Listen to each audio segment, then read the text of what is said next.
Hola a todos. Hoy vamos a hacer un ejercicio justo antes de dormir. Vas a colocar esta grabación justo antes de quedarte dormido. Y vas a memorizar estas palabras. Tengo suficiente dinero para mí y para dar. Tengo suficiente dinero para mí y para dar. Tengo suficiente dinero para mí y para dar.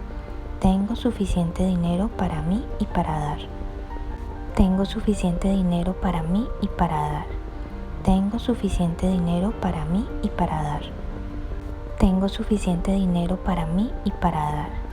Tengo suficiente dinero para mí y para dar. Tengo suficiente dinero para mí y para dar. Tengo suficiente dinero para mí y para dar. Tengo suficiente dinero para mí y para dar. Tengo suficiente dinero para mí y para dar. Tengo suficiente dinero para mí y para dar. Tengo suficiente dinero para mí y para dar. Tengo suficiente dinero para mí y para dar. Tengo suficiente dinero para mí y para dar. Tengo suficiente dinero para mí y para dar. Tengo suficiente dinero para mí y para dar. Tengo suficiente dinero para mí y para dar. Tengo suficiente dinero para mí y para dar. Tengo suficiente dinero para mí y para dar. Tengo suficiente dinero para mí y para dar. Tengo suficiente dinero para mí y para dar. Tengo suficiente dinero para mí y para dar. Tengo suficiente dinero para mí y para dar.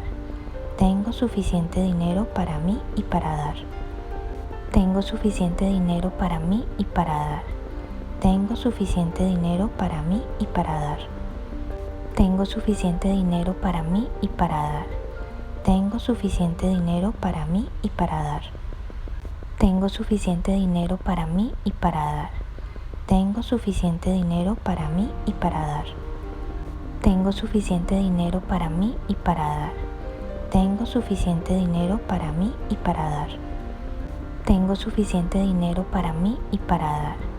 Tengo suficiente dinero para mí y para dar. Tengo suficiente dinero para mí y para dar. Tengo suficiente dinero para mí y para dar. Tengo suficiente dinero para mí y para dar. Tengo suficiente dinero para mí y para dar. Tengo suficiente dinero para mí y para dar. Tengo suficiente dinero para mí y para dar. Tengo suficiente dinero para mí y para dar. Tengo suficiente dinero para mí y para dar. Tengo suficiente dinero